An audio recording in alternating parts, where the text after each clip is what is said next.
होगी इनके, और फिर वहाँ से कहाँ चले जाएंगे, लीवर में, हेपेटोसाइट में।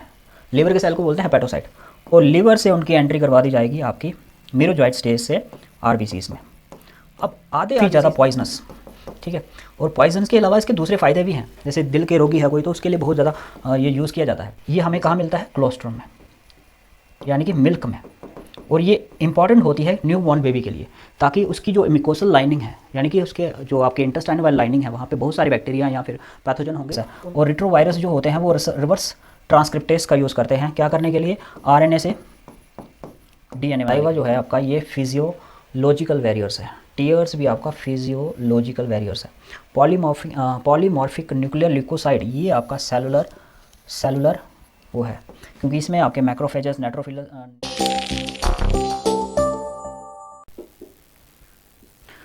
नमस्कार बच्चों, आपका 45 days quick NEET revision series में आपका स्वागत है। आज का जो टॉपिक है वो हमारा ह्यूमन हेल्थ और डिजीज़ को लेकर है। इस टॉपिक से 2 या 3 क्वेश्चन जो है ना हर साल नीट एग्जामिनेशन में देखे जाते हैं। तो शुरुआत करते हैं पहले क्वेश्चन से। Which of the following disease can be confirmed by using Widal test. कौन सी ऐसी बीमारी जो आप बिडाल टेस्ट से क्या कर सकते हो, कन्फर्म कर सकते हो। सबसे पहले समझना कि बिडाल टेस्ट है क्या। देखो बिडाल टेस्ट में होता क्या है कि हम एंटीजन और एंटीबॉडी का जो क्लंपिंग होता है ना, उसको चेक करते हैं ब्लड के अंदर, ठीक है। एंटीजन क्या होता है, वो पार्टिकल जो बॉडी का नहीं है, जैसे पैथोजन आ गया बाहर का, ठीक है। सपोज करो ये कोई पर्सन है, अगर इसकी बॉडी के अंदर वायरस पाया गया या बैक्टीरिया पाया गया, अब बैक्टीरिया तो बॉडी के अंदर खुद के सेल का पार्ट नहीं है, बॉडी का पार्ट नहीं है, तो वो एक्ट कर जाएगा आपका एंटीजन, ठीक है। ये होता है आपका एंटीजन, आसान भाषा में बोल दो, ठीक है। अब इसकी बॉडी, इस पर्सन की जो बॉडी है वो क्या करेगी, वो देखेगी कि ये वाला जो बाहर का पैथोजन जो आया है, फॉरेन एजेंट जो आया है, ये अपनी बॉडी का नहीं है, तो इसके अगेंस्ट वो बॉडी क्या करती है, एंटीबॉडीज़ बनाती है, ठीक है। वो एंटीबॉडीज़ क्या करेंगी, इस पैथोजन को ट्रैप कर लेंगे, इस पैथोजन को ट्रैप कर लेंगे, ठीक है। एंटीबॉडीज़ बाई शेप की होती हैं, ये क्या करती हैं, इस पैथोजन को पूरी तरह से ट्रैप कर लेंगी, और इसी चीज़ को हम बोलते हैं एंटीजन एंटीबॉडी एग्लूटिनेशन, या फिर इसको आप बोल दो क्लंपिंग। तो अगर ये पैथोजन इस बॉडी के अंदर है ही नहीं, हम मान लेते हैं कि ये पैथोजन इस बॉडी के अंदर नहीं है, तो एक खास तरह की जो एंटीबॉडी इस पैथोजन के अगेंस्ट बनेगी वो भी नहीं होनी चाहिए, है ना। तो बिडाल टेस्ट जो होता है मेनली वो टाइफाइड्स के लिए यूज़ किया जाता है। टाइफाइड जो होता है इसका कॉजेटिव एजेंट होता है साल्मोनेला टिफी। ये बैक्टीरिया है साल्मोनेला टिफी, ग्राम नेगेटिव बैक्टीरिया है, ठीक है। बहुत लंबी लंबी पूंछें होती हैं इसकी, ऐसे करके। बैसिलस रॉड शेप का बैक्टीरिया होता है ये, और इसकी बॉडी में खास बात ये होती है कि इसकी सेल वॉल और फ्लैजला में एंटीजन होते हैं। जो इसकी सेल वॉल होती है ना, सेल वॉल में हमें जो एंटीजन देखने को मिलता है वो ओ एंटीजन होता है। अब एंटीजन आई होप आपको पता चल गया होगा, एंटीजन होता है जो खुद की बॉडी का ना हो, फॉरेन का पार्टिकल्स हो, ठीक है, सब्सटेंस हो। ओ एंटीजन कहाँ पे होगा, सेल वॉल के ऊपर होगा, ठीक है। और एक और एंटीजन हमें देखने को मिलता है इसकी बॉडी के ऊपर, और वो होता है आपका एंटीजन एच, और वो एच एंटीजन जो है वो इसकी फ्लैजला के ऊपर होता है, ठीक है। तो 2 टाइप के एंटीजन हमें देखने को मिलते हैं, कौन कौन से, एक ओ आ गया और एक एच एंटीजन आ गया। तो इस टेस्ट में हम यही कंफर्म करते हैं कि ये 2 खास एंटीजन जो हैं ये उस बॉडी के अंदर हैं, यानी कि उस जो क्लंपिंग बना है, एग्लूटिनेशन हुआ है, उस बॉडी के अंदर क्या ये मौजूद हैं, टेस्ट के अंदर क्या हमें ये मिले, क्या हमें टेस्ट के अंदर इस एंटीजन्स के अगेंस्ट जो एंटीबॉडीज़ थी क्या वो मिली। अगर मिलती है तो ये कंफर्म हो जाता है कि वो जो पर्सन है वो क्या है, उसको टाइफाइड है। तो इस तरह से कंफर्मेशन की जाती है किसके, बिडाल टेस्ट के द्वारा। अब देखो ट्यूबरक्लोसिस के लिए जो टेस्ट होता है वो आपका बिडाल टेस्ट नहीं होता। ट्यूबरक्लोसिस टीबी जो है उसके लिए खास तरह का टेस्ट होता है, उसको बोलते हैं मैनटॉक्स टेस्ट। मैनटॉक्स टेस्ट टीबी के लिए जो टेस्ट होता है वो आ गया आपका मैनटॉक्स टेस्ट, ठीक है। इसके अलावा एक्सरे, इसके अलावा आप PCR टेक्निक का भी यूज़ कर सकते हो टीबी के लिए। मलेरिया की बात करें तो मलेरिया के लिए ब्लड स्मेयर ही काफ़ी है, ब्लड टेस्ट जो होता है वो ही काफ़ी है, उससे भी पता चल जाएगा। निमोनिया की बात करो तो निमोनिया के लिए आपका एक्सरे से पता चल जाता है। तो बिडाल टेस्ट जो है वो प्योरली किसके लिए है, आपका टाइफाइड के लिए है। ठीक है, क्लियर हुआ। ये देखो ये आया ब्लड सैंपल्स, और इसमें यही चेक कर रहे हैं कि कहाँ पे अग्लूटिनेशन हुआ है। जहाँ पे अग्लूटिनेशन मिलेगा, जहाँ पे भी एंटीजन एंटीबॉडी का क्लम्पिंग मिलेगा, हम समझ लेते हैं कि वो जो पर्सन है वो टाइफाइड से ग्रस्त है। ठीक है, colostrum is secreted by the mother during the initial days of the lactation, is essential to impart immunity to the new born infants. Colostrum आपको पता ही होगा। क्लोस्ट्रम होता है फर्स्ट मिल्क, इसको बोलते हैं फर्स्ट मिल्क। ये काफ़ी ज़्यादा न्यूट्रेंट रिच होता है, प्रोटीन सबसे ज़्यादा इसमें प्रेजेंट होता है, और इसके अलावा इसके अंदर एंटीबॉडी भी प्रेजेंट होती है। कौन सी वाली? Immunoglobulin A. इसके अलावा इसमें IgM और IgG भी प्रेजेंट होती है, लेकिन सबसे ज़्यादा जो नंबर रहता है वो रहता है आपका इम्यूनोग्लोबुलिन ए का। इट कंटेन्स अबंडेंट, हाँ लिखा हुआ यहाँ पे, it contains abundant of IgA antibodies that provide active immunity. यहाँ पे फंस जाएंगे बच्चे बहुत सारे नीट के। देखो बच्चे फंसते कहाँ पे? जहाँ पे नीट वालों ने क्या किया हो, ट्रैप बिछाया हो। एक्टिव इम्यूनिटी का पार्ट नहीं है ये, it is a passive immunity. तो ये जो लाइन है ना, यहाँ से यहाँ पे बहुत सारे बच्चे फंसेंगे। ठीक है, तो assertion is true but reason is incorrect या रीज़न इज़ फॉल्स, ये इसका आंसर हो जाएगा। होता क्या है इसमें वो देख लो। देखो अगर हम बात करते हैं, किसकी बात करते हैं हम, अगर हम बात कर लें इसकी, क्या बोलते हैं इसको, क्लोस्ट्रम की। ठीक है, तो क्लोस्ट्रम को फर्स्ट मिल्क बोला जाता है। ठीक है, और इसमें IgA जो होता है वो बहुत ज़्यादा होता है। और इम्यूनिटी की बात करें तो एक्टिव और पैसिव दो तरह की होती है, एक्टिव और पैसिव। एक्टिव इम्यूनिटी क्या होती है ये समझो। देखो एक्टिव इम्यूनिटी होती है जब सपोज करो कोई पर्सन है, यहाँ पे हम ले लेते हैं, जैसे सपोज करो ये कोई एक पर्सन है, ठीक है, और ये कोई वायरस इसके अंदर चला गया, इस पर्सन के अंदर। ठीक है, कोई वायरस चला गया। अब इस पर्सन की बॉडी क्या करेगी, इस वायरस के अगेंस्ट एंटीबॉडी बनाएगी। ठीक है, ये जो वायरस गया है इसके अगेंस्ट क्या बनाना है, एंटीबॉडीज़ बनाना है। हम मान लेते हैं कि ये वायरस था बॉडी के अंदर का, ये वायरस था। ठीक है, और इसके प्रति एंटीबॉडीज़ हम मान लेते हैं ये बन गई एंटीबॉडीज़। ठीक है, अब एंटीबॉडीज़ क्या करेंगी, इस वायरस को ट्रैप कर लेंगी। ठीक है, वायरस हो, कोई भी पैथोजन हो, बैक्टीरिया हो, इसको ट्रैप कर लेंगी और ट्रैप करके इसको डिग्रेड कर देंगी, मार देंगी यहाँ से। ठीक है, और इसकी एक कॉपी जो होगी वो एज अ मेमोरी सेव भी कर लेगी, ताकि जब फ्यूचर में दोबारा अगर ऐसा वायरस आ जाता है बॉडी के अंदर तो उसको इतनी ज़्यादा कोशिश नहीं करनी पड़े। मतलब हफ्ता लग जाता है बॉडी को क्या करने में, वायरस को इरेडिकेट करने में। तो आप समझ रहे हो कि बॉडी क्या कर रही है, अपने आप को इम्यूनाइज्ड कर रही है इस वायरस या किसी पैथोजन के अगेंस्ट। ठीक है, तो इस तरह की अगर कहीं इन्फेक्शन आती है तो आप मान के चलो कि वो होती है आपकी नेचुरल एक्टिव इम्यूनिटी। ठीक है, नेचुरल एक्टिव इम्यूनिटी। अब नेचुरल क्यों बोल रहा हूँ, क्योंकि खुद से बॉडी ने क्या किया है, एफर्ट किया है, इन्फेक्शन आई थी, इन्फेक्शन को भगाया है उसकी बॉडी ने, और एज अ मेमोरी भी कुछ यादें जो है ना वो जोड़ के रख दी उसने कहीं पे सेट करके, ताकि अगली बार जब वायरस आएगा ना तो उसको इतना टाइम नहीं देना है, उसको 2 दिन के अंदर ही खदेड़ देना है वहाँ से बॉडी से। तो देख रहे हो कितना खतरनाक वाला मैकेनिज्म हमारी बॉडी के अंदर आ रहा है। ठीक है, अगर हम बात करते हैं नेचुरल है तो नेचुरल के अलावा आर्टिफिशियल भी तो होना चाहिए। तो आर्टिफिशियल आप देखते भी हो, जब बच्चा पैदा होता है तो उसका एक वैक्सीनेशन कार्ड बन जाता है। ठीक है, 14-15 साल तक पहले 6 महीने 4-4 इंजेक्शन लगेंगे, अगले 6 महीने इतने इतने लगेंगे, 14 साल तक उसका पूरा रिपोर्ट कार्ड आ जाता है कि ये वाला इंजेक्शन लगाओ। क्यों? जब बच्चा पैदा हुआ बीमारियों से पैदा हुआ? नहीं, ऐसा नहीं होता। एक्चुअल में हम क्या कर रहे होते हैं, उसकी इम्यूनिटी को क्या कर रहे होते हैं, बूस्ट कर रहे होते हैं, इम्यूनाइज्ड कर रहे होते हैं उसको।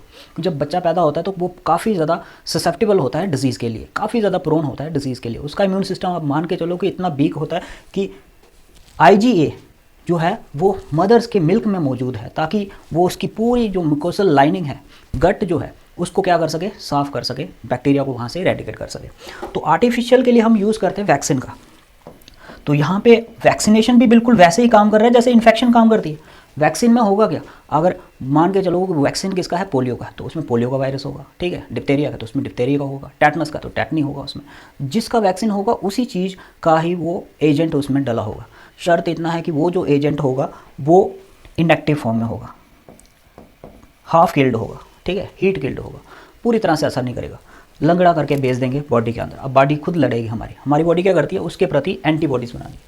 अब ये एंटीबॉडीज़ का बनना मतलब हमारी बॉडी इम्यूनाइज्ड हो रही है, और उसके साथ साथ वो क्या करती है, कुछ कॉपीज़ एज अ मेमोरी रख देती है, ताकि इन फ्यूचर, जैसे अगर पोलियो के वैक्सीन लगे हैं तो इन फ्यूचर अगर पोलियो रियल वाला आ जाता है ना बॉडी के अंदर, तो हमारी बॉडी ने पहले से उसकी आर्मी बनाई हुई है, बस थोड़ा सा ही टाइम लगेगा बॉडी को उसको एलिमिनेट करने में, और हमें पता भी नहीं चलता। 1-2 दिन बुखार आएगा और तीसरे दिन में आप टनाटन हो जाओगे, ठीक है।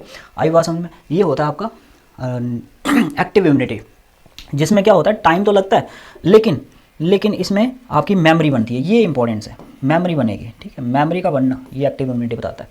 पैसिव देखो किसी और से ली गई है, पैसिव इम्यूनिटी जो है वो किसी और से ली गई है, आपकी नहीं है, ठीक है। आपकी इम्यूनिटी का पार्ट नहीं है पैसिव इम्यूनिटी, वो किसी और से लिया गया आपका। तो पैसिव इम्यूनिटी मतलब आपकी नहीं थी, वो किसी और की इम्यूनिटी थी। जैसे यहाँ पे अगर हम बात करते हैं तो मदर से बेबी के अंदर, ठीक है, दूध के रास्ते मिल्क के ज़रिए क्या पहुँचाया गया, IgA पहुँचाया गया, तो ये आपका हो जाएगा नेचुरल पैसिव इम्यूनिटी। नेचुरल क्यों, क्योंकि ये हमने खुद से थोड़ा ना उसके अंदर लिया, बेबी के मिल्क के अंदर ऑलरेडी प्रेजेंट है वो, तो वो ट्रांसफ़र हो जाएगा आपका आराम से, ठीक है, मदर टू बेबी में ट्रांसफ़र हो जाएगा, ये बन जाएगा आपका नेचुरल में। और आर्टिफिशियल में हम क्या करते हैं, एंटी सीरम्स जो देते हैं, ठीक है, जो ऑलरेडी पर्सन इम्यूनाइज्ड हो गया उसका सीरम निकाल के किसी दूसरे को डोनेट कर दो, और वहाँ से आपका पैसिव जो होगा वो इम्यूनिटी आ जाएगी उसके अंदर, ठीक है। क्लियर हुआ, आई होप आपको क्लियर हो गया होगा ये कंसेप्ट, ठीक है। तो चलते हैं आगे। हाँ, देख सकते हो यहाँ पे infection stage of Plasmodium that enters the human body. Plasmodium क्या होता है, देखो प्लाज्मोडियम आपको पता है प्रोटोजोन है, इसके बहुत सारे भाई बंधु हैं, ठीक है, कुछ गुंडे लोग हैं, कुछ शरीफ लोग हैं, ठीक है, और हमारी बॉडी में भी ये बहुत सारी बीमारियां काज करते हैं, और जो काज करता है बीमारी हमारी बॉडी के अंदर वो आता है मलेरिया, मेन कारण है इनका। और ये ऐसा नहीं कि हवा से उड़ के आते हैं, ये बिल्कुल एकदम से मतलब तगड़ी वाली गाड़ी लेके आएंगे जिसको हम बोलते हैं मॉस्किटो, ठीक है, वो लेके आएंगे ठीक ठाक ढंग से हमारी बॉडी के ऊपर बैठेंगे और वहाँ से ट्रैवल करते हुए हमारी बॉडी के अंदर आ जाएंगे। और जिस स्टेज में ये हमारी बॉडी के अंदर एंटर करते हैं ना उसको हम बोलते हैं स्पोरोजॉइट्स। होता क्या है मैकेनिज्म देखो, ट्रोफोजॉइट्स वो स्टेज होती है इनकी, ठीक है, ट्रोफोजॉइट्स वो स्टेज होती है इनकी जब ये क्या करते हैं हमारे आरबीसी सेल्स के अंदर खा पी रहे होते हैं, पार्टी हार्टी कर रहे होते हैं, ठीक है। और मीरोजॉइट्स जो है ये वो स्टेज होती है जब ये लीवर को छोड़ देते हैं, अलविदा कर देते हैं लीवर को और आरबीसी की तरफ चलते हैं, ठीक है, लीवर से आरबीसी की तरफ चलते हैं। और फीमेल गैमेटोसाइट आप बोल सकते हो, ये वो स्टेज होती है इनकी जब ये हमारी ह्यूमन बॉडी से, ठीक है, ह्यूमन बॉडी से कहाँ की तरफ ट्रैवल कर रहे हों, मॉस्किटो की तरफ, ठीक है। तो एक चीज़ तो तय है कि स्पोरोजॉइट स्टेज में ये हमारी बॉडी के अंदर घुसते हैं, ठीक है। और बॉडी के अंदर घुसने के बाद जैसे ये बॉडी के अंदर एंटर करके हमारी, और एंटर कहाँ करेंगे, सीधा ब्लड में, भाई ब्लड में एंट्री होगी इनके, और फिर वहाँ से कहाँ चले जाएंगे, लीवर में, हेपेटोसाइट में, लीवर के सेल को बोलते हैं हेपेटोसाइट, और लीवर से उनकी एंट्री करवा दी जाएगी आपकी मीरोजॉइट स्टेज से आरबीसीज में। अब आधे आरबीसीज में लूट मचाएंगे, आरबीसीज में इनकी स्टेजेस चलती हैं, आरबीसीज को तोड़ते भी हैं, बहुत सारे आरबीसीज को ये डिस्ट्रॉय कर देंगे, और जैसे डिस्ट्रॉय करेंगे वैसे बुखार आपको आ जाएगा, ठीक है। और फिर डायग्नोस हो जाएगा कि भाई मलेरिया हो गया, चिल्ड होगा, ठंड लगेगी आपको काफ़ी ज़्यादा। और उसमें से कुछ जो होंगे ना समझदार, कुछ आरबीसीज को तोड़ेंगे, श्यूजॉइंट स्टेज चल पड़ेगी इनकी, और बार बार आरबीसीज के अंदर घुसते जाएंगे, तोड़ते जाएंगे। और कुछ जो समझदार होंगे वो क्या करेंगे, गैमेटोसाइट बनाएंगे। गैमेटोसाइट भी दो टाइप के बनाएंगे, ठीक है, एक माइक्रो और एक मैक्रो। माइक्रो जो होंगे वो मेल गैमेटोसाइट्स हैं और मैक्रो जो होंगे वो फीमेल गैमेटोसाइट्स हैं। अब ये दोनों के दोनों गैमेटोसाइट कहाँ एंटर कर जाते हैं, मॉस्किटो में, ठीक है। मॉस्किटो में जाएंगे, मॉस्किटो आएगा ना जैसे पेशेंट को खाने के लिए, जिसको ऑलरेडी मलेरिया है, तो वो उसके अंदर लोडेड हो जाएंगे मॉस्किटो के अंदर, वो चले जाएंगे उनकी गट में। मॉस्किटो की गट में जाने के बाद, ठीक है, ये क्या करेंगे, जाइगोट बनेंगे, जाइगोट के बाद सिस्ट बनेंगे, और सिस्ट के बाद क्या बनाएंगे, स्पोरोजॉइट बनाएंगे, और स्पोरोजॉइट से वो फिर से हमारी बॉडी के अंदर एंटर कर जाएंगे। तो ये लगातार जो है ना ये प्रोसेस चलता रहता है और यही है मलेरिया का पूरा साइकिल। ठीक है, आई बात समझ में। तो किस स्टेज में वो एंटर करते हैं आपके हमारी बॉडी के अंदर? स्पोरोजॉइट्स की फॉर्म में वो एंटर करते हैं हमारी बॉडी के अंदर। ठीक है, यहाँ पे आप देख भी सकते हो, ये इनकी मर्सिडीज़ है भाई। ठीक है, ये इनकी ब्रांड न्यू मर्सिडीज़ है। ठीक है, ये वाली देखो, स्पोरोजॉइट्स आ गए हमारी बॉडी के अंदर। अब ये देख रहे हो, ये इसकी गट के अंदर प्रोलिफरेट कर रहे हैं उस सिस्ट में। बाद में सिस्ट बनेगी और सिस्ट से स्पोरोजॉइट्स की फॉर्म में ये सीधा कहाँ जाएंगे? ह्यूमन बॉडी के अंदर। और ह्यूमन बॉडी में स्पोरोजॉइट्स से कहाँ जाएंगे? लीवर में, और लीवर से आरबीसीज में, और आरबीसीज में तबाही करेंगे। ठीक है, और वहाँ से कुछ जो होंगे वो वहीं पे रहेंगे आरबीसीज में, उसको तोड़ते जाएंगे, खाते जाएंगे। ट्रोफोजॉइट्स जो स्टेज होगी वहाँ पे आ जाएगी, और कुछ गैमेटोसाइट्स बन के आपके फिर से चले जाएंगे इसकी गट के अंदर। ठीक है, तो ये पूरा होल प्रोसेस है किसका? इनका। अब बात करते हैं ड्रग। देखो, ड्रग से रिलेटेड भी क्वेश्चन जो हैं वो पूछे जाते हैं। जो ड्रग है ना उससे रिलेटेड भी क्वेश्चन जो हैं वो बार बार आते हैं। वो कौन कौन से क्वेश्चन है वो देख लो। ठीक है, सबसे पहले बात करते हैं ओपियाइड्स। ओपियाइड्स जो होते हैं वो कहाँ से आते हैं? देखो, ओपियाइड्स जो है ना वो ओपियम का पार्ट है, और ओपियम जो आता है हमारे पास वो आता है पेपावर सोमनीफेरम से। आपने देखा होगा पेपावर सोमनीफेरस का प्लांट कैसा होता है, अगर नहीं देखा तो हम आगे डिस्कस भी करेंगे इसको। ठीक है, और दूसरी बात करते हैं कैनाबिनॉइड्स। ठीक है, भांग जो होती है, कैनाबिस सैटिवा एक पौधा है, वहाँ से ये लिया जाता है। तीसरा कोकीन। कोकीन मिलता है हमें एरिथ्रोजाइलम कोका से। और चौथा आ गया हमारे पास एट्रोपिन। एट्रोपिन कहाँ से मिलता है? एट्रोपा वेलाडोना से। ठीक है, ये सारे के सारे ड्रग्स हैं, इनका बहुत ज़्यादा रोल रहता है। सर्जरी में बात कर लो, CNS स्टिमुलेंट के में बात कर लो, दिल के रोगियों के लिए। ठीक है, पेन रिलीफ के लिए, डोपामिन के लिए, बहुत सारे इनके अलग अलग टाइप के क्या हैं फंक्शंस हैं। ठीक है, तो काफ़ी ज़्यादा इम्पोर्टेंट है। और अगर हम बात करते हैं लेट 18s की या फिर वर्ल्ड वार की, तो उस समय इनका बहुत ज़्यादा यूज़ होता था। ठीक है, चाहे वो पॉपी मिल्क हो, जो यूज़ किया जाता था पेन रिलीफ के लिए। ठीक है, पॉपी मिल्क आपका कहाँ से लिया जाता था? मिल्क ऑफ पॉपी, ओपियम, ये देख सकते हो यहाँ पे। ठीक है, ये है आपका ओपियम, ओपियम सोमनीफेरम। ठीक है, ये इमेच्योर जो इसका कैप्सूल होता है ना उसमें कट लगाए जाते हैं, और फिर इसका जो ये सैप बाहर निकलता है ना, लेटेक्स, और इसको कलेक्ट किया जाता है, और इसमें से ही आगे डेरिवेटिव्स इसके आ जाते हैं, जैसे ओपियाइड्स आ जाता है इसमें। ठीक है, जो आगे जाके आपका मॉर्फिन से हीरोइन। ठीक है, ये सारी सिंथेसिस कर सकते हैं इसमें से। ये आपका एरिथ्रोजाइलन कोका है, इसके लीव्स जो हैं वो यूज़ किए जाते हैं कोकीन्स के लिए। ये आपका डेथ नाइटशेड है। नाइटशेड फैमिली आपको पता ही होगा, सॉलिनेशियस फैमिली, नाइटशेड फैमिली बोलते हैं उसको, क्योंकि उसके प्लांट मोस्टली यूज़ किए जाते थे बुरे कामों के लिए। किसी को मतलब रात को पिला दो तो सुबह वो देखेगा नहीं, इतने खतरनाक होते हैं, काफ़ी ज़्यादा पॉइजनस। ठीक है, और पॉइजन्स के अलावा इसके दूसरे फ़ायदे भी हैं, जैसे दिल के रोगी है कोई तो उसके लिए बहुत ज़्यादा ये यूज़ किया जाता है। जैसे एक बीमारी है ब्रैडी कार्डिया करके, जिसमें क्या होता है कि दिल की धड़कन धीरे चलती है थोड़ी। अगर आपको फास्ट करनी है उसकी धड़कन तो थोड़ा सा ड्रग्स ये यूज़ कर लो, वो थोड़ा फास्ट हो जाएगा। और एट्रोपिन में भी यूज़ होगा। ठीक है, तो हैलोसिनेशन वगैरह ये सारे इसके इम्पैक्ट आते हैं।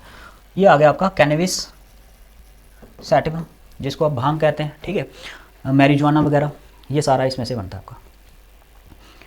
इसके इम्पैक्ट रहते हैं के ज़्यादातर ये रहते हैं आपके CNS स्टिमुलेंट, और कुछ सेडेटिव रहते हैं, कुछ आपके एनाल्जेसिक होते हैं। ठीक है, और पेन रिलीफ वगैरह ये सारे काम करते हैं। Which type of immune response is responsible for the rejection of the kidney graft. देखो, ग्राफ्टिंग का क्वेश्चन है। आपको पता है कि इंसान क्या करता है, इंसान के अंदर जितने भी ऑर्गन्स हैं वो एक तरह की मशीन है। जिस तरह से मशीन ख़राब हो जाती है वैसे ही आपके जो ऑर्गन्स हैं वो कभी ना कभी लाइफ में किसी ना किसी के क्या हो जाते हैं, जवाब दे जाते हैं। तो हमें ज़रूरत पड़ जाती है क्या करने के लिए? ग्राफ्टिंग करने के लिए, मतलब किसी और का हमें इम्प्लांट करना पड़ जाता है अपनी बॉडी के ऊपर। तो ग्राफ्टिंग में 2 केसेस आ जाते हैं आपके। ठीक है, एक होता है डोनर और एक होता है रेसिपिएंट। ठीक है, एक होता है डोनर और एक क्या होता है? रेसिपिएंट होता है। डोनर वो होता है जो डोनेट करता है, जैसे किडनी अगर किसी के पास नहीं है तो मेरे पास एक किडनी है तो मैं उसको डोनेट कर दूंगा तो मैं एज अ डोनर हो जाऊंगा। और रेसिपिएंट वो होगा जिसकी दोनों किडनियाँ उड़ गई है, दारू पीता था, शराब पीता था, ठीक है, ख़त्म हो गई उसकी किडनी, तो उसको अगर डोनेट करेगा तो वो क्या होगा, रेसिपिएंट होगा। अब इसमें देखो रिजेक्शन आते हैं। रिजेक्शन क्यों आते हैं, सबसे पहले ये चीज़ समझो। देखो ये बंदा है डोनर, ठीक है, और ये हमारा रेसिपिएंट है। ये हमारा क्या है, ये हमारा रेसिपिएंट है जो रिसीव करेगा, ठीक है। मान लो ये हमारा रेसिपिएंट है और ये डोनर और ये रेसिपिएंट। अब डोनर के अंदर जो प्रोटीन्स होंगे ना, वो प्रोटीन्स इसके खुद के होंगे। जैसे सपोज करो अगर किडनी की बात करते हैं, ठीक है, ये किडनी बात करते हैं, तो किडनी के अंदर जो प्रोटीन प्रेजेंट होंगे ना, ये इसके खुद के होंगे, ठीक है। ये सपोज करो ये प्रोटीन्स हैं, और इन प्रोटीन्स को क्या कहते हैं, MHC, मेजर हिस्टोकम्पैटिबिलिटी कम्प्लेक्स कहते हैं, ठीक है। अब ह्यूमंस की बात करें तो हालांकि इसका नाम चेंज हो जाता है, इसका नाम बन जाता है आपका HLA, ह्यूमन ल्यूकोसाइट एंटीजन, ठीक है। तो ये इसके अपने होंगे। और वहीं पे जो डोनर की बॉडी है, यानी कि रेसिपिएंट की बॉडी है, रेसिपिएंट की बॉडी के अंदर जो प्रोटीन होंगे वो उसके खुद के होंगे, ठीक है, ये भी इसके खुद के होंगे। अब यहीं पे क्लैश हो जाता है, जब ये जो डोनर है अपनी किडनी को क्या करता है, डोनेट कर देता है इसकी तरफ। अब किडनी जब ये इम्प्लांट कर दी जाती है इसके अंदर, ठीक है, तो डिफरेंट प्रोटीन होने के चक्कर में होता क्या है कि जो रेसिपिएंट होता है ये क्या करता है, इसके अगेंस्ट, इस किडनी के अगेंस्ट क्या बना देता है, अपना एक्शन शुरू कर देता है। और वो जो एक्शन होगा वो सेल मेडिएटेड इम्यून रिस्पॉन्स होगा। एक लिम्फोसाइट है जिसको हम कहते हैं TC cells, T cytotoxic cell. ये टी साइटोटॉक्सिक सेल ही क्या करता है, इसको रिजेक्ट कर देता है, यानी कि इसको क्या कर देगा, इसके सेल्स को धीरे धीरे डैमेज करना शुरू कर देगा, और ये धीरे धीरे जो होगा आपका पूरा का पूरा ऑर्गन रिजेक्ट हो जाएगा। तो ये रिस्पॉन्स कौन देता है, आपका सेल मेडिएटेड इम्यून रिस्पॉन्स, यानी कि जो आपके टी सेल है ना, उनके द्वारा ये रिस्पॉन्स आता है। ऑटो इम्यून क्यों नहीं है, ये क्यों नहीं है, देखो ऑटो इम्यून होता है कि हमारी बॉडी अपने सेल्स को पहचानना ही बंद कर दे, और ये सोचे कि हमारी बॉडी की जो सेल है ये फॉरेन सेल है, तो उसके अगेंस्ट अगर एंटीबॉडी बनाती है तो वो ऑटो इम्यून है। अपने सेल के अगेंस्ट बनाना, लेकिन ये तो अपना सेल नहीं है, तो किसी और से लिया गया, तो इसीलिए ये ऑटो इम्यून नहीं है। ह्यूमरल इम्यून रिस्पॉन्सेस क्यों नहीं है, देखो ह्यूमरल क्या करते हैं, बैक्टीरियल इन्फेक्शंस जितने भी आते हैं उसके प्रति आपके बी सेल्स जो होते हैं ना, वो बनाते हैं एंटीबॉडीज़, तो यहाँ एंटीबॉडी का केस ही नहीं है, तो इसलिए ये नहीं होगा। इन्फ्लेमेशन ये इनेट इम्यूनिटी का पार्ट है, इन्फ्लेमेशन जो है ये इनेट इम्यूनिटी का पार्ट है, तो यहाँ पे भी ये फिट नहीं बैठेगा। तो जो सबसे बेस्ट जो इसका आंसर रहेगा वो होगा सेल मेडिएटेड इम्यून रिस्पॉन्सेस, मतलब टी सेल्स के द्वारा जो रिस्पॉन्स किया जा रहा है। क्यों किया जा रहा है, क्योंकि इसके ऊपर जो प्रोटीन है वो बॉडी के खुद के नहीं है, उड़ा दो इसको, तो उड़ा दिया जाता है, रिजेक्शन मिल जाती है हमें। अब देखो डॉक्टर क्या करते हैं, डॉक्टर अगर आपको चाहिए ये ऑर्गन्स, आप चाहते हो कि वो सक्सेसफुल आपका ट्रांसप्लांट हो जाए, तो ये जो टी सेल है ना, इसको सप्रेस कर दो, इसको क्या कर दो, सप्रेस कर दो, दबा दो इसके असर को। इसीलिए वो क्या करता है, इम्यूनो सप्रेसेंट ड्रग्स जो आते हैं, जैसे कॉर्टिकोस्टेरॉइड आ गए, वो यूज़ करेंगे। टी सेल्स की जितने भी इफेक्ट होंगे, इम्पैक्ट जो होगा इसका, जो नया जो इम्प्लांट आ रहा है, हमारा ग्राफ्ट जो आ रहा है, उसके ऊपर जीरो हो जाएगा। हालांकि इम्यून सिस्टम सप्रेस करने के नुकसान भी है, वो जो बॉडी है वो ससेप्टिबल हो जाएगी और डिसीज़ के लिए, लेकिन ये कुछ समय के लिए क्या किया जाएगा, सप्रेस किया जाएगा, जब तक वो एक्सेप्ट ना कर ले उसकी बॉडी नया वाला ऑर्गन्स, ठीक है। आई होप आपको क्लियर हो गया ये पूरी थ्योरी, ठीक है। चलते हैं आगे। हाँ, यहाँ पे देख सकते हो आप, तो ये डोनर सेल है, ठीक है, और इसके प्रति जो टी सेल्स जो हैं, ठीक है, और ये क्या कर रहे हैं, एक्शन ले रहे हैं, और इसको बाद में क्या कर देंगे, एलिमिनेट कर देंगे यहाँ से, बॉडी से। Read the following statement. Normal cells show property called contact inhibition. Cancer cells have lost the property of contact inhibition, leading to unchecked proliferation. देखो contact inhibition होती क्या है, पहले ये चीज़ समझो। contact inhibition, आपको पता है सेल क्या करते हैं, डिवाइड करते हैं, है ना। अब डिवाइड जब करते हैं उसका एक पैटर्न होता है। ये सपोज करो एक सेल है और एक सेल यहाँ पे है, ठीक है। नॉर्मल बात कर रहा हूँ, नॉर्मल सेल्स की, ठीक है, नॉर्मली जो सेल्स आ रहे हैं। अब जब ये डिवाइड करेंगे ना, जैसे ये सपोज करो ये डिवाइड कर गया, ये नया वाला सेल बना इसका, और ये वाला भी डिवाइड कर गया, एक नया वाला सेल यहाँ बन गया। अब देख रहे हो ये सारे सेल्स जो है ना, ये एक दूसरे के कॉन्टैक्ट में आ गए, ठीक है। और जैसे कॉन्टैक्ट में आएंगे ना, अब ये वाले सेल्स जो है ना फर्दर डिवाइड नहीं करेंगे। अब इसमें हमें नो डिवीज़न, कोई भी डिवीज़न देखने को नहीं मिलेगी। अब ये डिवाइड नहीं करेंगे। इस चीज़ को बोलते हैं कॉन्टैक्ट इनहिबिशन। जैसे सेल एक दूसरे के कॉन्टैक्ट में आते हैं, वो डिवाइड करना बंद कर देते हैं, जो कि बढ़िया भी है, ठीक है। लेकिन कैंसर सेल्स में देखो, cancer cell have lost the property of contact inhibition. अब अगर ये नॉर्मल सेल है हमारा, अब कैंसर सेल कैसा होगा, कैंसर सेल्स क्या करते हैं, उनको इससे फ़र्क नहीं पड़ता कि कितने सेल डिवाइड हुए हैं, ठीक है। मान लो ये पूरी कॉन्टैक्ट इनहिबिशन हो गई है, अब इन पूरी लेयर्स को रुकना चाहिए था, लेकिन ये अनकंट्रोल मैनर में डिवाइड हो रहे हैं तो ये रुकेंगे नहीं, नए सेल बनते जाएंगे, एक दूसरे के ऊपर चढ़ जाएंगे ऐसे, ठीक है, ऐसे आ जाएंगे, नए सेल बनते जाएंगे और नए सेल बनेंगे, यहाँ नहीं रुकेगी गाड़ी, ठीक है, और नए सेल बनेंगे। तो देख रहे हो क्या हो रहा है, एक चीज़ हो रही है कि अनचेक्ड प्रोलिफरेशन, प्रोलिफरेशन होती है डिवीज़न, ग्रोथ। तो सेल जो है वो रुकेंगे नहीं, वो ग्रो करते जाएंगे करते जाएंगे करते जाएंगे जब तक वो एक ग्लोबुलर मास जैसा स्ट्रक्चर ना बना दे, जिसको हम बोलते हैं ट्यूमर, ठीक है। और यही ट्यूमर लीड करता है कैंसर के लिए, पता है ना, ट्यूमर्स की अगर कहीं बन जाए तो वो कैंसर हो जाता है। अगर हम बात करते हैं किसकी, कैंसर सेल्स की, तो दो टाइप के सेल्स हमें देखने को मिलते हैं, ठीक है। कैंसर की बात करें तो दो टाइप के कैंसर होते हैं, एक वेनियन और एक होता है मैलिग्नेंट।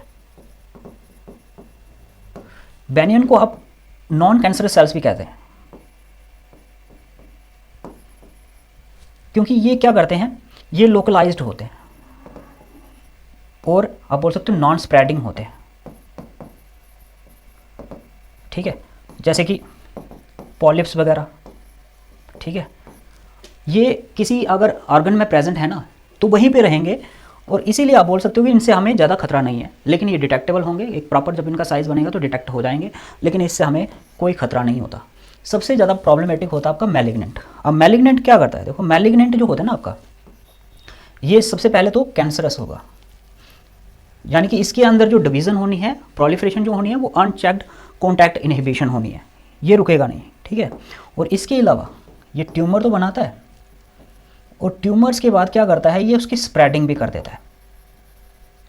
जैसे अगर ब्रेस्ट कैंसर की बात करते हैं, ठीक है, तो वो स्प्रेड कर जाता है आपका कहाँ पे, लंग्स में, बोन्स में और अन्य अदर पार्ट्स में वो स्प्रेड कर जाता है, जिस प्रोसेस को हम बोलते हैं मेटास्टेसिस, ठीक है। तो ये डिफरेंस है इन दोनों में, ठीक है, कैंसरस और इसमें। आई बात समझ में।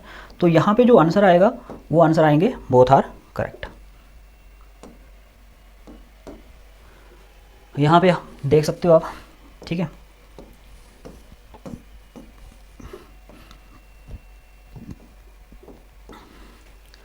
HIV that cause AIDS first start destroying. देखो HIV जिसकी वजह से एड्स होता है वो किसको डिस्ट्रॉय करता है, वो डिस्ट्रॉय करता है आपके हेल्पर सेल्स को, हेल्पर सेल को डिस्ट्रॉय करता है। और हेल्पर सेल मतलब कि आप बोल सकते हो ये कमांडर होते हैं, commander of all immune cell. मैं क्यों बोल रहा हूँ, क्योंकि ये कमांडिंग करते हैं, ठीक है। एक छोटा सा उदाहरण से समझते हैं इसको कि क्यों ये इतने इंपॉर्टेंट होते हैं हेल्पर सेल्स। देखो मान लो कि हमारे पास क्या है, एक हेल्पर सेल है, ठीक है, ये हेल्पर सेल है। अब इसके ऊपर रहते हैं रिसेप्टर्स। अब ये जो रिसेप्टर्स होते हैं ना, ये रिसेप्टर आते हैं आपके CD4 रिसेप्टर्स, ठीक है।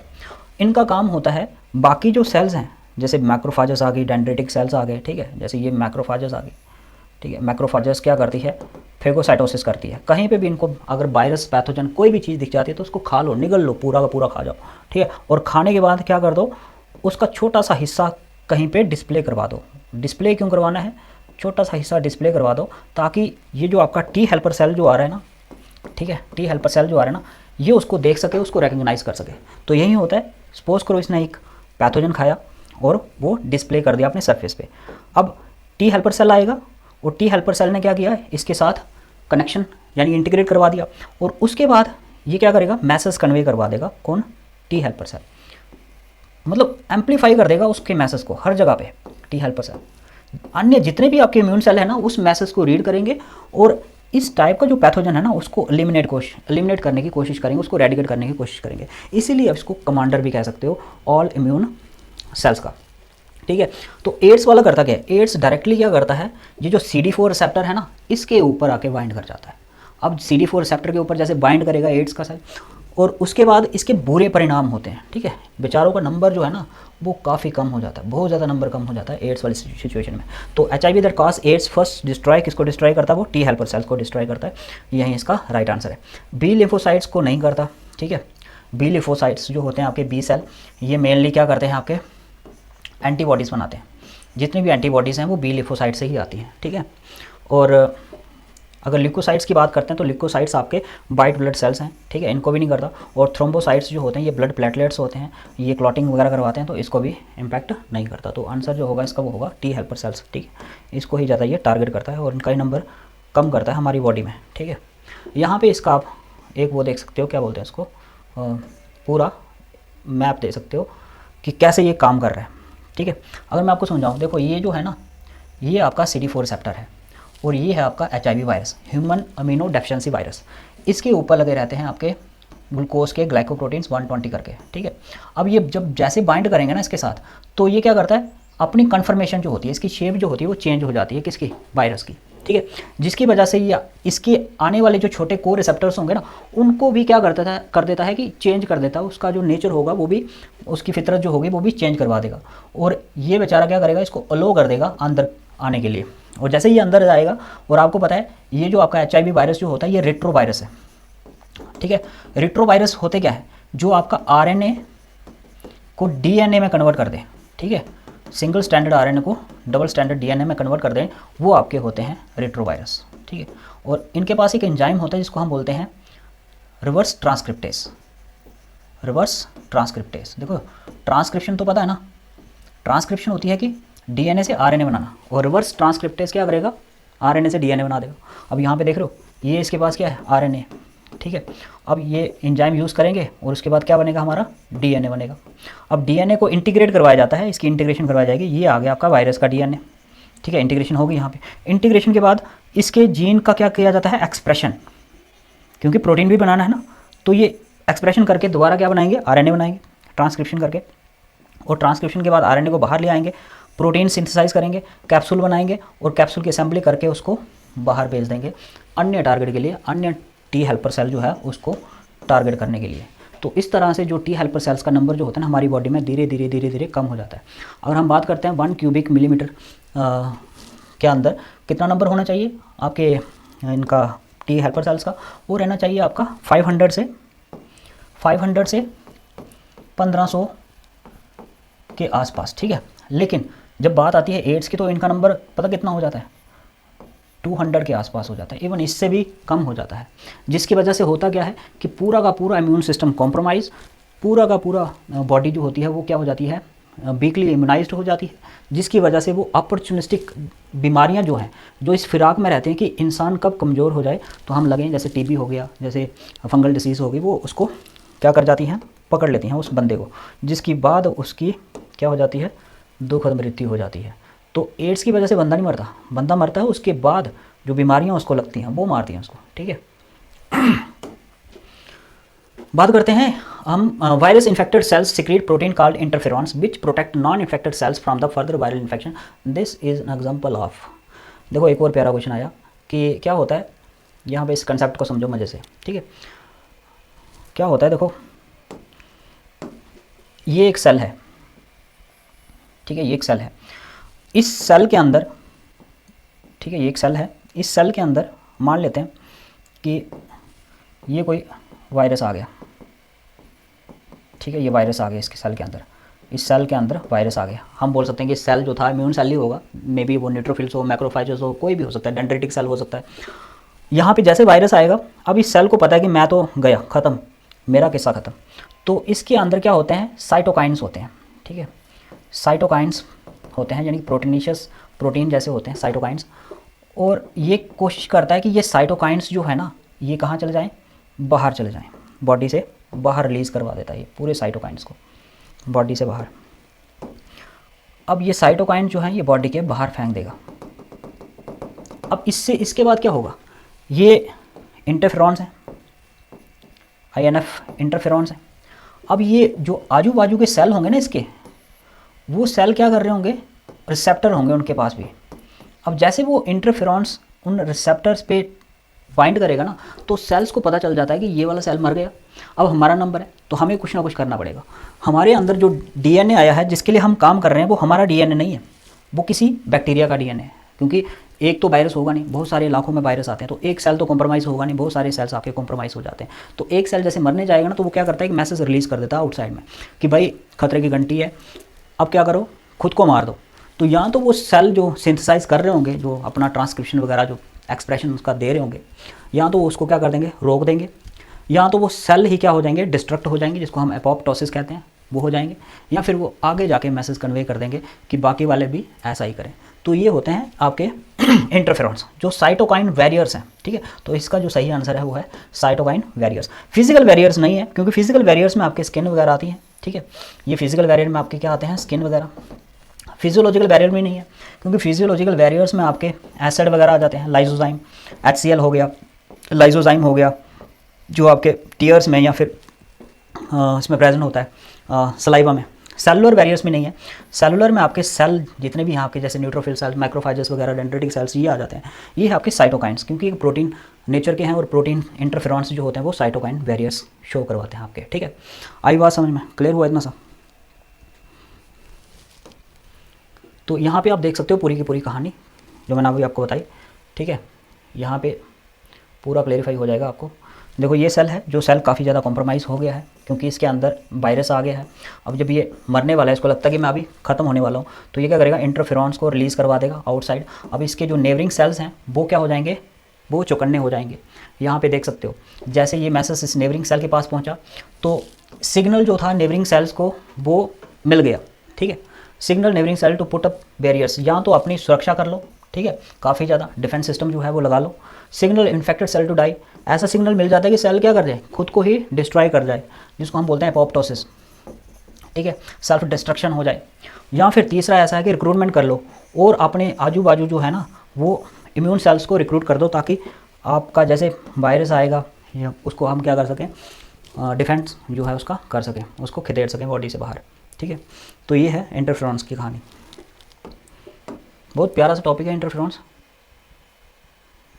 अभी वीडियो लंबी हो जाएगी, नहीं तो मैं समझाता आपको और भी।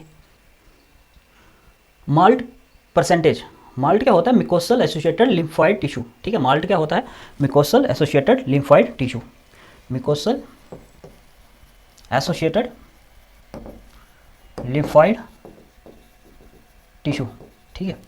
देखो हमारी बॉडी जो है ना वो काफ़ी ज़्यादा ससेप्टिबल होती है, क्योंकि हमारे पास बहुत सारी ओपनिंग्स है, चाहे माउथ ले लो, नोज़ ले लो, ठीक है, यूरोजेनाइटल अपर्चर्स ले लो, ये सारे जो है ना ये ओपन एरियाज हैं, और कहीं ना कहीं ये मुकोसल लाइनिंग को जाते हैं, जैसे गट हो गई आपकी मुकोसल लाइनिंग, ठीक है, फ्रॉम माउथ टू एनस, ये काफ़ी ज़्यादा एक्सपोज हिस्सा है। तो बॉडी चाहती है कि ज़्यादा से ज़्यादा जो लिम्फ आपके टिश्यूज़ हों वो कहाँ प्रेजेंट हो, इन एरियाज़ में प्रेजेंट हो। तो इसीलिए जहाँ पे आपका नंबर जो होगा वो कितना रहता है, इसका 70% रहता है। मुकोसल एसोसिएटेड लिम्फॉइड टिश्यूज़ का नंबर जो रहता है वो कितना होता है, 70% होता है, ठीक है। ये फैक्ट है, इसको याद रखना, नीट में डायरेक्ट पूछा गया था 2017 को। यहाँ पे देखो ससेप्टिबल आर्गन कौन कौन से हैं, आपको यहाँ पे आइडिया हो जाएगा। ससेप्टिबल जो आर्गन है हमारी बॉडी के अंदर वो आगे जैसे नेजल कैविटी होगी, लंग्स हो गया, small intestine, eye, mammary glands, brain, kidney, heart, penis, ये सारे ससेप्टिबल आर्गन्स हैं, ठीक है। अब इनको अगर ससेप्टिबल हैं तो इनका प्रोटेक्शन करना बहुत ज़रूरी है। तो इसीलिए हमारे पास क्या होते हैं, लिम्फॉइड टिश्यूज़ प्रेजेंट होते हैं। जैसे अगर हम नोज़ की बात करते हैं तो यहाँ पे नाल्ट होता है हमारा, नेजल एसोसिएटेड लिम्फॉइड टिश्यू, ठीक है। अगर हम रिस्पिरेटरी ट्रैक की बात करते हैं तो हमारे पास क्या होता है, वाल्ट होता है, bronchial associated lymphoid tissue.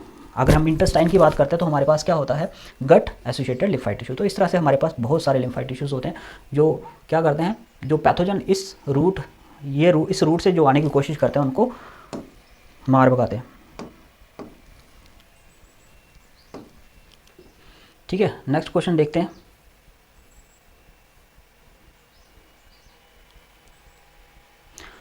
In the life cycle of plasmodium the fertilization and the development take place in, फिर से क्वेश्चन आया मलेरिया वाला, ठीक है। मैंने अभी समझाया था आपको पीछे। लाइफ साइकिल अगर प्लाज्मोडियम का देखो तो फर्टिलाइजेशन और डेवलपमेंट टेक प्लेस कहाँ कहाँ होगी। फर्टिलाइजेशन देखो, जाइगोट कहाँ बना था, हमने देखा था जाइगोट बना था उसकी गाड़ी में, फरारी में, और यानी कि मॉस्किटो की गट के अंदर, ठीक है। और वहीं पे इसकी क्या हुई थी, डेवलपमेंट हुई थी। ये सिर्फ स्पोरोजॉइट्स जो स्टेज आती है ना, स्पोरोजॉइट्स वाली, उसमें ये एंटर करता है हमारी बॉडी में, और फिर वो लीव कर जाता है गेमेटोसाइट स्टेज से, और फिर गेमेटोसाइट स्टेज से कहाँ जाता है, गट के अंदर, और गट में वहाँ पे जाइगोट, जाइगोट के बाद वहाँ पे उकाइनिट, और उकाइनिट से इन्वेट कर जाता है उसकी गट की लाइनिंग, और पहुँच जाता है कहाँ पे, आपका ऊसिस्ट की फॉर्म में, और ऊसिस्ट से वो कन्वर्ट हो जाता है स्पोरोजाइट्स और पहुंच जाता है सैलिवरी ग्लैंड्स में। तो इस तरह से मैकेनिज्म है, बहुत ही आसान मैकेनिज्म है, ज़्यादा पजलिंग नहीं है। यहाँ पे देख लो अगर आपको पजलिंग लग रहा है तो, यहाँ पे देख लो फटाफट से, ये आपका मॉस्किटो है। मॉस्किटो क्या करेगा, स्पोरोजाइट्स बॉडी के अंदर इंसर्ट कर देगा। अब ये स्पोरोजाइट्स जो स्टेज है ये कहाँ जाएगी, हेपेटोसाइट्स में। हेपेटोसाइट्स में जाने के बाद ये वहाँ पे मीरोजोम्स की फॉर्म में निकल जाएगी, और आएगी कहाँ पे आपके आरबीसीज में। आरबीसीज में बहुत सारे स्ट्रक्चर्स बनते हैं, रिंग स्ट्रक्चर्स बनता है, शीजॉइंट्स बनते हैं, ट्रोपोजॉइट्स बनते हैं जो इसकी फीडिंग स्टेज होती है, और कुछ इसमें से सेल्स जो हैं वो गैमेटोसाइट बना देते हैं। और गैमेटोसाइट्स जो हैं वो स्टेज कहाँ चले जाते हैं गैमेटोसाइट्स, इसके जो प्रोबिसिक्स होता है, प्रोबिसिक्स के अंदर मॉस्किटो के अंदर चल जाता है gametocyte.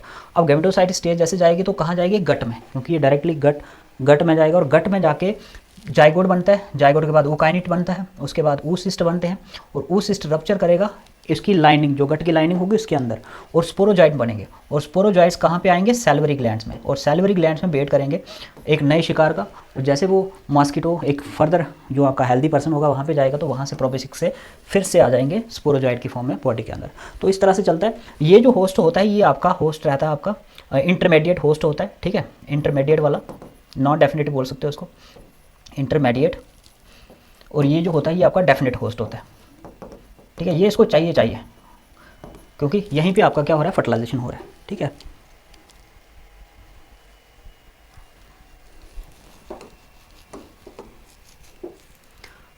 Allergic antibodies, the most abundant antibody produce against allergens. Allergen के अगेंस्ट कौन सी एंटीबॉडी प्रोड्यूस की जाती है? देखो बहुत सारी एंटीबॉडीज़ हमारे पास होती हैं। अगर हम बात करते हैं तो 5 टाइप की एंटीबॉडीज़ जो हैं वो हमारे पास आती हैं, ठीक है। पहली आती है इम्यूनोग्लोबुलिन जी, दूसरी आती है हमारे पास इम्यूनोग्लोबुलिन ए, तीसरी आती है हमारे पास इम्यूनोग्लोबुलिन एम, चौथी आती है हमारे पास इम्यूनोग्लोबुलिन ई, और लास्ट आती है हमारे पास इम्यूनोग्लोबुलिन डी, ठीक है। ये IgG जो है ना आपका इम्यूनोग्लोबुलिन जी वाला, ये वो एंटीबॉडीज़ है जो प्लेजेंटा के थ्रू ट्रांसफ़र हो जाती है, ठीक है। और इसका बॉडी के अंदर जो नंबर रहता है ना वो मैक्सिमम रहता है, ठीक है। ये याद रखना कुछ पॉइंट्स इसके। अगर हम बात करते हैं IgA की, तो हमने पीछे अभी देखा था IgA का कुछ मतलब इसके इंपॉर्टेंट फीचर्स। IgA जो है ये हमें कहाँ मिलता है, कोलोस्ट्रम में, यानी कि मिल्क में, और ये इंपॉर्टेंट होती है न्यू बॉर्न बेबी के लिए, ताकि उसकी जो मिकोसल लाइनिंग है, यानी कि उसके जो आपके इंटेस्टाइन वाली लाइनिंग है वहाँ पे बहुत सारे बैक्टीरिया या फिर पैथोजन होंगे, उनको वो क्या कर सके, इरेडिकेट कर सके, इम्यून सिस्टम जो है बच्चे का कमज़ोर होता है उसको इम्प्रूव कर सके, ठीक है। IgM जो है ना, IgM का काम होता है फर्स्ट रिक्रूटिंग एंटीबॉडी होती है साइट के ऊपर, कहीं पे भी इन्फेक्शन होगा तो सबसे पहले जो एंटीबॉडी पहुंचेगी वो ये होगी, ठीक है आपकी। IgE जो है ना ये आती है आपके एलर्जेंस के लिए। IgE का रोल किसके लिए रहता है, एलर्जन के लिए रहता है, एलर्जी के लिए, ठीक है, एलर्जी के लिए। और IgD जो होती है ये आपकी रहती है बी सेल के ऊपर, बी जो ह्यूमरल सेल होता है आपका बी सेल, उसके ऊपर आपकी प्रेजेंट होगी। तो ये 5 तरह की एंटीबॉडीज़ हमारी बॉडी के अंदर होती है। इसमें जो एलर्जन के लिए रिस्पॉन्सिबल है वो है IgE, ये वाले IgE, ठीक है। अब एलर्जन होते क्या हैं, एलर्जन होते हैं कोई भी फॉरेन पार्टिकल्स, जैसे आपका डस्ट हो गया, ठीक है, एनिमल के डेंड्राइड हो गए, या फिर ड्रग्स हो गए, या फिर फूड पार्टिकल्स भी होते हैं कई बार एलर्जेंस में। जैसे एलर्जन हमारी बॉडी इन्वेड करते हैं ना, तो हमारी बॉडी में वो एलर्जन क्या करते हैं, हमारी बॉडी जो होती है उसके अगेंस्ट एंटीबॉडीज़ बनाती है। और कौन सी एंटीबॉडीज़ बनाती है हमारी बॉडी, IgE बनाती है। अब जब IgE बनता है ना तो वो IgE मास्ट सेल के ऊपर जाके स्टिक हो जाता है। कौन सा सेल, मास्ट सेल, ये याद रखना, मास्ट सेल, ठीक है, इसके ऊपर आ जाता है। और जब एलर्जन मास्ट सेल के ऊपर जो लगी एंटीबॉडी है IgE, ठीक है, इसके साथ बाइंड करते हैं ना, तो ये मास्ट सेल जो है ना ये रिलीज़ करता है हिस्टामिन, ठीक है, हिस्टामिन रिलीज़ करता है। अब इसी हिस्टामिन की वजह से क्या होता है, रनिंग नोज हो जाता है, ठीक है, वाटरी आइज हो जाती हैं, स्नीजिंग आ जाती है, ठीक है, कईयों को रैशेस पड़ जाते हैं, कईयों की स्किन जो है वो काफ़ी ज़्यादा रेड हो जाती है, ठीक है। ये सारे सिम्टम्स हैं या रिस्पॉन्सेस हैं किसके, एलर्जी के। कंस्ट्रिक्शन इन एयरवेज में कंस्ट्रिक्शन पैदा हो जाती है। तो ये कुछ रिस्पॉन्सेस हैं जब एलर्जन जो है वो एंटर करता है हमारी बॉडी में, तो हमारी बॉडी किस तरह से बिहेव करती है उसके अगेंस्ट में, ठीक है। तो याद रखना जो एलर्जन के लिए एंटीबॉडी यूज़ होती है वो कौन सी है, IgE, ठीक है। Assertion रिमेटेड arthritis is an autoimmune diseases, बिल्कुल सही, पहला असर्शन ठीक है। ऑटोइम्यून डिसीजेस वो होती है जो खुद के सेल को ही ना पहचाने, खुद का सेल जो होता है वो नॉन सेल्फ लगे और उसके अगेंस्ट ही एंटीबॉडी बनाता जाए, तो उसमें एग्जांपल है एक आर्थराइटिस रूमेटॉइड की, ठीक है। In this condition the body attack self, देखो वही जो मैंने अभी बोला को, बॉडी क्या करती है, खुद के सेल्स को ही अटैक करती जाती है, ठीक है। ये दोनों क्या है, सही हैं आपके। चलते हैं आगे, यहाँ पे देख सकते हो ये कुछ ऐसी बीमारियाँ हैं जो ऑटोइम्यून्स में है, ठीक है। इसमें डायबिटीज़ 1 जो है आपकी, ठीक है, डायबिटीज़ 1 जो है वो भी क्या है, ऑटोइम्यून डिजीज़ ही है, ठीक है, जो बीटा सेल ऑफ पैनक्रियाज से, ठीक है, इंसुलिन जो निकलता है, ठीक है, जो इंसुलिन चाहिए ब्लड शुगर को कंट्रोल करने के लिए, वो नहीं कर पाता, ठीक है। रूमेटॉइड फीवर्स आ गया, एडिसन डिजीज़ आ गई, ठीक है। रूमेटॉइड आर्थराइटिस आ गया, जिसमें जॉइंट्स जो होते हैं काफ़ी ज़्यादा स्वेल हो जाते हैं, ठीक है।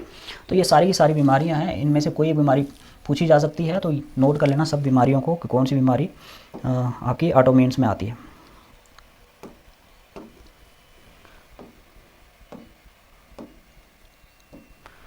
Which of the following is a causative agent of ringworm in humans. देखो रिंग बॉम दांत खाज खुजली जो है वो किसकी वजह से होती है, आपकी माइक्रोस्पोरम की वजह से होती है, ठीक है।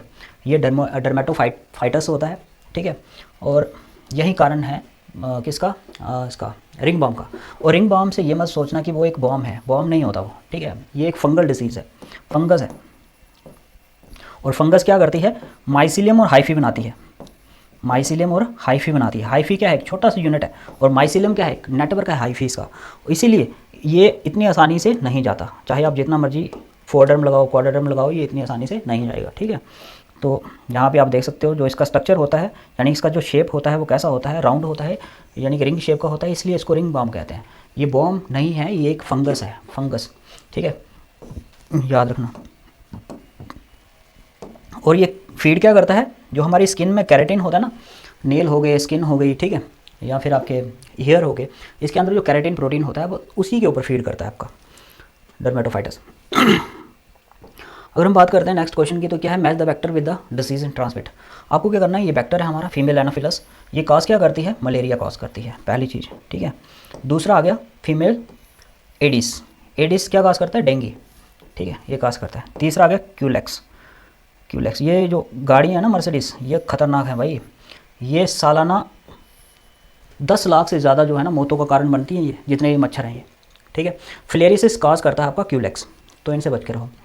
तो फीमेल क्या करता है, मलेरिया कॉज करेगा, female Anopheles, female Aedes dengue, और क्यूलेक्स आपका फिलेरिसिस, जिसको एलिफेंटासिस भी कहते हैं, ठीक है, हाथी पाँव वाली डिजीज़ जो होती है एलिफेंटासिस, बुचेरेरिया बनक्रफ्टी से जो आती है।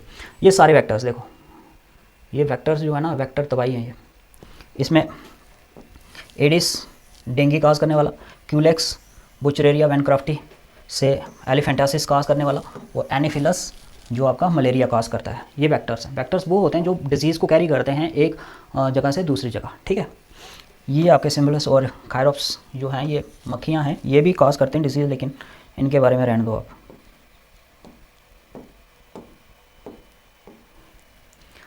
Heroine is the synthesis by the, देखो हीरोइन हमने पीछे पढ़ा था ड्रग्स में, और ड्रग्स में मैंने बात की थी किसकी, ओपियम की, कि ओपियम से क्या बनता है, ओपाइड्स, ओपाइड्स से आ जाता है आपका मॉर्फिन, और मॉर्फिन की अगर हम एसिटाइलेशन करते हैं ना, मॉर्फिन की एसिटाइलेशन करोगे तो क्या बनेगा, आपका हीरोइन बनेगी, ये बनेगी हीरोइन, ठीक है, जो कहाँ से ली जाती है, आपके पेपावर सोमनिफेरम से, ठीक है। तो यहाँ से देख सकते हो ये आपका मॉर्फिन है, मॉर्फिन की जैसे एसिटिक एसिड इसमें डालोगे एनहाइड्रस वाला, तो वो क्या कर देगा, एसिटाइलेशन करवा देगा, और बन क्या जाएगा, हमारा हीरोइन बन जाएगा। इम्यून रिस्पॉन्सेस की बात करें तो secondary immune response is highly intensified due to the property of, देखो आपको पता है प्राइमरी इम्यून रिस्पॉन्स और सेकेंडरी इम्यून रिस्पॉन्स में क्या फ़र्क है। प्राइमरी इम्यून रिस्पॉन्स होगा जैसे कोई फर्स्ट टाइम इनकाउंटर हो रहा है किसी पैथोजन से, तो हमारी बॉडी क्या करती है, टाइम लेती है, ठीक है, 7 से 14 दिन का टाइम ले सकती है, 1 हफ्ते से 2 हफ्ते का। लेकिन उसका रिजल्ट ये आता है कि हमारी बॉडी अगर सक्सेसफुल हो गई, उसको डिफीट कर दिया हमने बीमारी को, तो एज ए मेमोरी हमारे पास उसकी यादें रह जाती हैं जो हमने मार भगाया है पैथोजन से। तो बस हमें अगली बार क्या करना है, जब सेकंड टाइम पे इनकाउंटर होगा, बस उस मेमोरी से ही चीज़ों को निकालना है, और जो रिजल्ट आएगा सेकंड टाइम का वो इतना टाइम नहीं लगाएगा आपका, 2 हफ्ते लगा दिए, वो आपका 3-4 दिन में ही उस बीमारी को भगा देगा। तो इसलिए हम इसमें अगर देखें तो ये टोटली किसके ऊपर डिपेंड करता है, मेमोरी के ऊपर, ठीक है। हमारे पास उसकी एज अ मेमोरी होती है, तो हम एक क्लिक करते हैं और वो निकल जाता है। फेगोसाइटोसिस अलग चीज़ होती है। फेगोसाइटोसिस जैसे मैंने बताया, मैक्रोफाजस क्या करती हैं कि कोई अगर बैक्टीरिया आ रहा है बाहर से या वायरस आ रहा है, इसको पूरा का पूरा इंगल्फ कर लेंगी, ठीक है, खा लेंगी बॉडी के अंदर, और फिर डिग्रेड करके मार के बाहर फेंक देंगे। इन्फ्लेमेशन क्या होती है, सूजन आना, रेडनेस होना, ठीक है। एलर्जी वाला ये केस नहीं है, एलर्जी जो होती है वो किसकी वजह से होती है, इम्यूनोग्लोबुलिन ए की वजह से, जो मास्ट सेल के ऊपर होता है और जो हिस्टामिन रिलीज़ करता है। तो अगर हम बात करते हैं इसकी,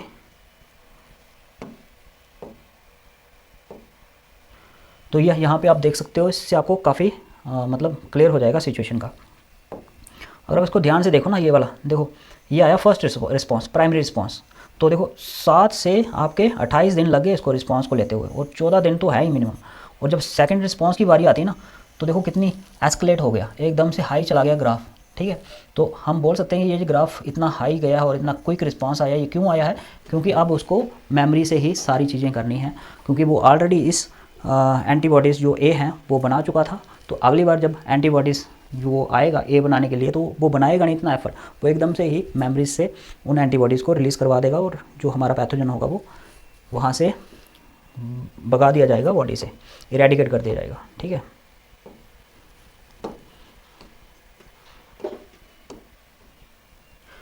filariasis pathogen elephantiasis, a chronic inflammation that result in the gross deformities, it is caused by, अभी पीछे डिस्कस किया था हमने ये कि जो एलिफेंटासिस होता है, जिसको हम हाथी पाँव कहते हैं, ठीक है, हाथी पाँव, वो किसकी वजह से होता है? वो होता है आपका बुचरेरिया बैनक्राफ्टी से, बुचरेरिया बैनक्राफ्टी से, ठीक है। नेमाटोड है, और ये क्या करता है आपका फ्लेरी जो होगा ना, माइक्रो फ्लेरीज की फॉर्म में, ये आपके लिम्फेटिक वेसल्स जो होते हैं वहाँ पे ग्रो करता है, और वहीं पे रहता है, और लिम्फेटिक वेसल्स जितने भी होंगे, लिम्फ नोड्स जितने भी होंगे, उनको ब्लॉक करेगा, और जैसे ब्लॉक करेगा तो इन्फ्लेमेशन होगी, ठीक है, स्वेलिंग होगी, जिससे जो लिम्ब होते हैं ज़्यादातर, ठीक है, लिम्ब वाले जो हिस्से होते हैं, जैसे हाथ हो गया, पाँव हो गया, वो क्या हो जाते हैं? स्वेल हो जाते हैं काफ़ी ज़्यादा, और इसीलिए इसको हाथी पाँव डिसीज़ भी कहते हैं, ठीक है। ट्राइकोफाइटॉन नहीं है, हमने पीछे देखा था, ट्राइकोफाइटॉन्स फंगल्स वगैरह आ जाते हैं।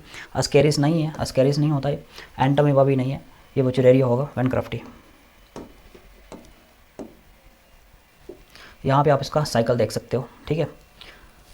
ये भी जो आपका क्यूलिक्स मॉस्किटो होता है वो इसको कैरी करता है, वही इसका क्या होता है? वेक्टर होता है, ठीक है। और ये क्या करेगा? लार्वा थर्ड जो स्टेज होती है वो इंजेक्ट करवा देता है इसके ब्लड में, और फिर वो ट्रैवल करता है लिम्फेटिक वेसल्स में, और वहाँ पे जाके ग्रो करता है एज अ अडल्ट, और फिर माइक्रोफिलारी बनाने के बाद वो चला जाता है कहाँ पे? क्यूलेक्स मॉस्किटो के अंदर, और फिर वहाँ पे उसकी लार्वल स्टेजेस आती हैं L1 L2 L3 करके, फिर से वो वापस बॉडी के अंदर आ जाता है, और ये मेनली डैमेज करता है आपके लिम्स वाले जो रीजन है उनको, उनकी स्वेलिंग करवा देता है, ठीक है। और देखने में वो कैसे लगेंगे? डिफॉर्मिटीज जैसा लगेगा। हेलोसिनोजेनिक प्लांट्स की बात करें तो identify the plants whose leaves and seeds have severe hallucinogenic properties. तो अगर सीवियर वाली बात हो रही है ना, तो इसमें एक प्लांट आ रहा है आपका धतूरा, ठीक है। धतूरे की जो हेलोसिनेशन वाली प्रॉपर्टी होती है वो काफ़ी ज़्यादा हाई होती है, ठीक है। ये मतलब ऐसे कर देगा कि सही नहीं कर पाओगे कि असली क्या है और नकली क्या है। यहाँ पे आएगा धतूरा, ठीक है, ये इसका प्लांट है, थॉर्न एप्पल उसको कहते हैं धतूरे को। ये भी नाइट शेड का ही है, ठीक है। एक हमने पीछे देखा था एट्रोपा बेलोडोना करके, और एक ये है आपका, ठीक है, धतूरा।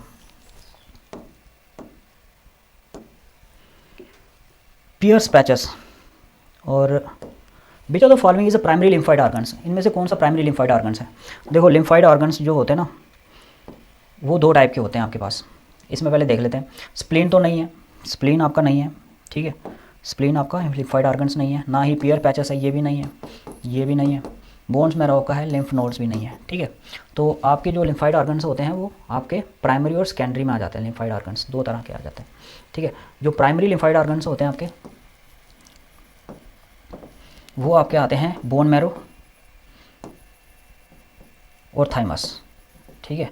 और बाकी के जो बचे आपके स्प्लीन हो गया, या पियर्स पैचेस हो गया, या फिर लिम्फ नोड हो गई, ठीक है, ये सारे के सारे क्या हैं? सेकेंडरी आपके लिम्फाइड ऑर्गन्स हैं, ठीक है। तो इनका काम यही होता है कि इम्यूनिटी को बढ़ावा देना, इम्यून सिस्टम को इंक्रीज़ करना। यहाँ पे देख सकते हो, अगर हम इम्यून सिस्टम की बात करते हैं तो इम्यून सिस्टम के सारे ऑर्गन्स यहाँ पे आ जाएंगे, ठीक है। एक एक करके डिस्कस करते हैं इनको। देखो सबसे पहले बात करते हैं बोन मैरो की, ठीक है। बोन मैरो क्या करती है? जितने भी सेल्स होते हैं, all cells, all type of body cells जो होते हैं आपके, आरबीसीज हो, डब्ल्यूबीसीज हो, लिफोसाइट्स हो, कोई भी सेल्स हो, सारे के सारे सेल्स जो होते हैं वो कहाँ से आते हैं? बोन मैरो से आते हैं। इवन टी सेल्स, टी लिफोसाइट्स जो होते हैं वो भी बोन मैरो से ही आते हैं। हालांकि बी सेल की मैचुरेशन जो होती है वो बोन मैरो में ही हो जाती है, ठीक है। बी सेल यहीं पे बनते हैं और यहीं पे मैच्योर हो जाते हैं। लेकिन जो टी सेल जो होंगे आपके, वो यहाँ से आएंगे तो, लेकिन मैच्योर कहाँ पे होंगे? थाइमस में। यहाँ पे जाके आपके टी सेल क्या करते हैं? मैच्योर हो जाते हैं, यहाँ पे इनकी स्कूलिंग होती है। ये दो ही मेन ऑर्गन्स हैं आपके, यानी कि प्राइमरी हैं। एक आ गया बोन मैरो और दूसरा आ गया आपका थाइमस। थाइमस आता है आपका टी सेल के लिए। स्प्लीन ये सेकेंडरी आ गए, स्प्लीन ग्रेवयार्ड भी बोला जाता है आरबीसीज का, और स्प्लीन में आपका फिल्ट्रेशन चलता है सेल्स का, ठीक है। पियर्स पैचेस ये स्मॉल इंटेस्टाइन्स की जो इलियम वाला हिस्सा होता है वहाँ पे होता है। कोई भी अगर पैथोजन को मिलता है, बैक्टीरिया वगैरह इन्फेक्शन मिलती है, वहाँ पे इसको इरेडिकेट कर देगा पियर्स पैचेस में। अगर हम बात करते हैं लिम्फ नोड्स की, ये भी फिल्टर का काम करता है, ठीक है। टॉन्सिल्स जो होते हैं माउथ के अंदर अगर कहीं बैक्टीरिया वगैरह इन्फेक्शन आती है तो उसको इरेडिकेट करने का काम करते हैं। तो ये सारे फंक्शन होते हैं इनके लिम्फ नोड्स में। मैलिग्नेंट ट्यूमर्स, जैसे हमने पीछे बात की थी कि ट्यूमर्स दो टाइप के होते हैं, वेनियन और एक दूसरा मैलिग्नेंट। मैलिग्नेंट ट्यूमर्स वो होते हैं जो स्प्रेड करते हैं, ठीक है, एक जगह से दूसरी जगह चले जाते हैं। तो such tumours reach the distance sites through the and start a new tumours, और इनको क्या बोलते हैं हम, मेटास्टेसिस। अब पीछे मैंने बताया था, अगर आपको नहीं पता तो पीछे बैक करके आप देख सकते हो मेटास्टेसिस क्या होती है। कॉन्टैक्ट इनहिबिशन वो होती है जिसमें सेल क्या करते हैं, डिवीज़न करना बंद कर देते हैं जब वो एक दूसरे के कॉन्टैक्ट में आते हैं। ट्रांसफॉर्मेशन जब वो क्या करते हैं, किसी और में चेंज हो जाएं, ठीक है, वो ट्रांसफॉर्म हो जाते हैं आपके। और एंजियोजेनेसिस क्या होती है, जब ट्यूमर सेल्स आता है, ठीक है, ट्यूमर सेल्स जब ग्रो करता है बहुत ज़्यादा और एक आपके साइड से जब दूसरी साइड में जाता है ना ये ट्यूमर सेल्स, तो इसको चाहिए ब्लड। तो ब्लड जब इसको चाहिए तो क्या करता है, ब्लड की फॉर्मेशन करवाता है, ब्लड वेसल की फॉर्मेशन करवाता है। और ब्लड वेसल की फॉर्मेशन करवानी है, अपनी तरफ न्यूट्रेंट खींच के लाना, इसी को हम बोलते हैं एंजियोजेनेसिस, ठीक है। और फिर बाद में इसके छोटे छोटे टुकड़े जो हैं ये टूट जाते हैं कैंसरस सेल्स के, और फिर ये नई साइड की फिराक में चल पड़ते हैं ब्लड में से, और कहीं पे भी जा सकते हैं। जैसे मैंने आपको एग्जांपल बताई थी, अगर ब्रेस्ट कैंसर की हम बात करते हैं तो ब्रेस्ट कैंसर में ये लंग्स को ज़्यादातर या फिर बोन्स को ज़्यादातर बाद में जो इसके फ्रेगमेंट्स हैं टूट के मेटास्टेसिस के थ्रू चले जाते हैं आपके।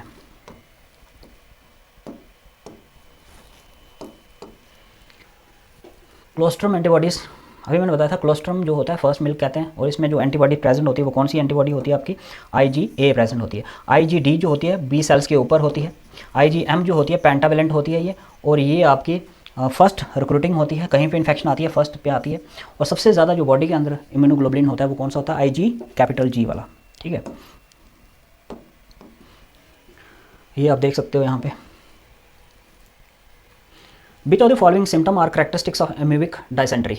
अमीबा की जो डायसेंट्री होती है उसमें कौन सा ये सिम्टम प्रेजेंट है, देखो डायसेंट्री अमीबा की वजह से होती है। Entamoeba histolytica.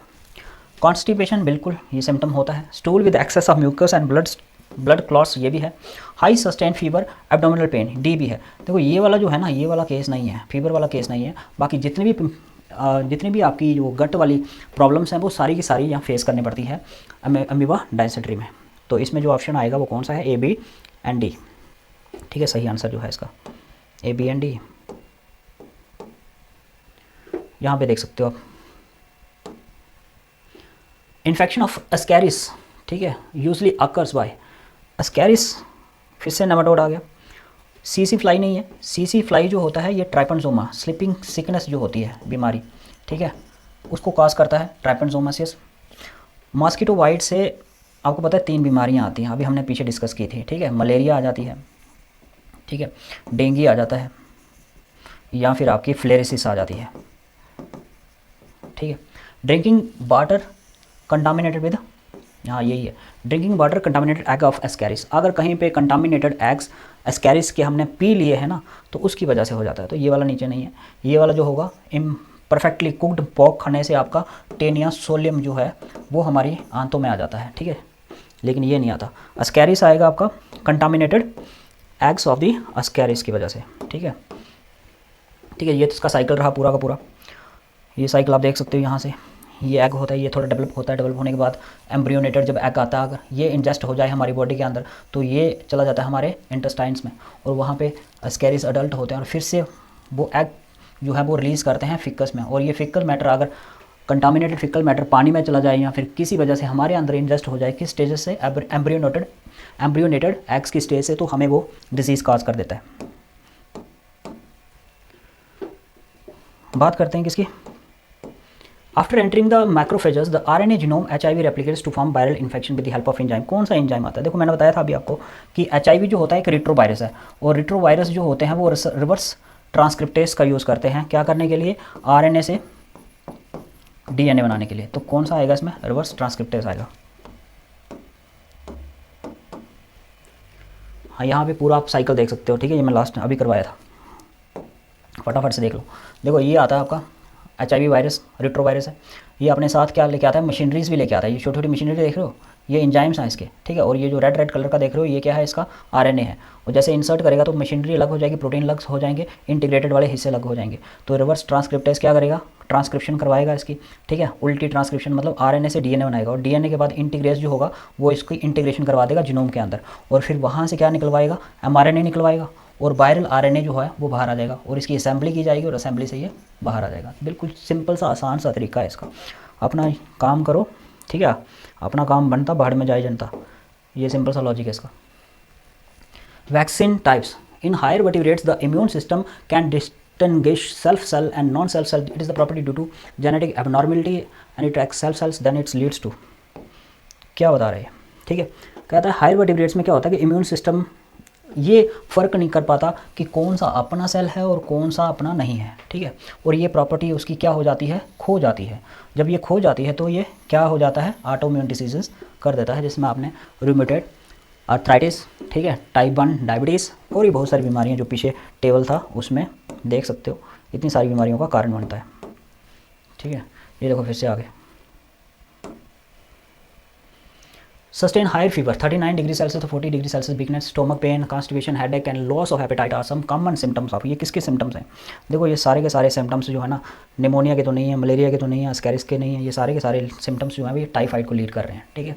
टाइफाइड हमने पहले ही डिस्कस कर लिया था, टाइफाइड क्या होता है और किसकी वजह से होता है। ये सारे सिम्टम्स हैं। ओपियाइड रिसेप्टर्स, देखो receptor of opioids are present in the, कहाँ प्रेजेंट होंगे ओपियाइड रिसेप्टर्स। ओपियाइड्स कहाँ से लिया जाता है, पेपावर सोमनीफेरस से। ओपियम के बाद आपका आता है मॉर्फिन, और मॉर्फिन के बाद हीरोइन्स बन जाता है एसिटाइलेशन होने के बाद। इसके रिसेप्टर प्रेजेंट होता है CNS एंड गैस्ट्रोइंटेस्टाइनल ट्रैक के ऊपर। जो फर्स्ट ऑप्शन है वही आपका सही ऑप्शन है इसमें। तो CNS सेंट्रल नर्वस सिस्टम और आपका गैस्ट्रोइंटेस्टाइनल ट्रैक, वहाँ पे आपके ओपियम के रिसेप्टर जो हैं वो प्रेजेंट होंगे, देख सकते हो यहाँ पे, ठीक है। ब्रेन में और स्मॉल इंटेस्टाइन में इसके रिसेप्टर होते हैं, किसके, मॉर्फिन्स के। विच of the following set disease is caused by bacteria, इनमें से कौन सी बीमारी बैक्टीरिया की वजह से हो रही है। देखो बैक्टीरिया की वजह से होने वाली बीमारियाँ, कॉलरा बिल्कुल है और टेटनस भी है, ठीक है। कॉलरा होता है कॉलरा बिवेरियो से, और टेटनस होता है आपका क्लोस्ट्रीडियम टैटनी से। टाइफाइड तो है लेकिन ये नहीं है स्मॉल पॉक्स, ये वायरल है। टेटनस तो है लेकिन मम्स नहीं है, ये भी क्या है आपकी वायरल है। हर्पिस तो है लेकिन इन्फ्लुएंजा नहीं है, ये भी क्या है, वायरल है। दोस्त ये भी नहीं है, हर्पिस भी क्या होती है, वायरल होती है।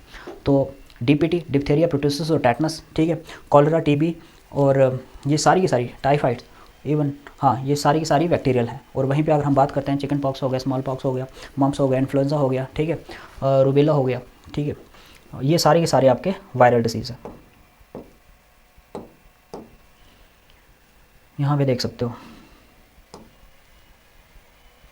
Which of the following act as a cellular barrier of innate immunity. Cellular barrier innate immunity का कौन सा एक्ट कर रहा है। अगर हम बात करते हैं सेलुलर बैरियर्स के लिए, तो इनेट इम्यूनिटी में सेलुलर बैरियर्स, देखो सलाइवा जो है ये आपका नहीं है, क्योंकि सलाइवा जो है आपका ये फिजियोलॉजिकल बैरियर्स है। टीयर्स भी आपका फिजियोलॉजिकल बैरियर्स है। पॉलीमॉर्फिक न्यूक्लियर ल्यूकोसाइड ये आपका सेलुलर वो है, क्योंकि इसमें आपके मैक्रोफेजस, न्यूट्रोफिल्स वगैरह सेल्स आ जाएंगे। म्यूकस कोटिंग जो है आपकी, ये आपकी क्या है, आपकी फिजिकल बैरियर्स है। ये आपका फिजिकल बैरियर्स है, ठीक है।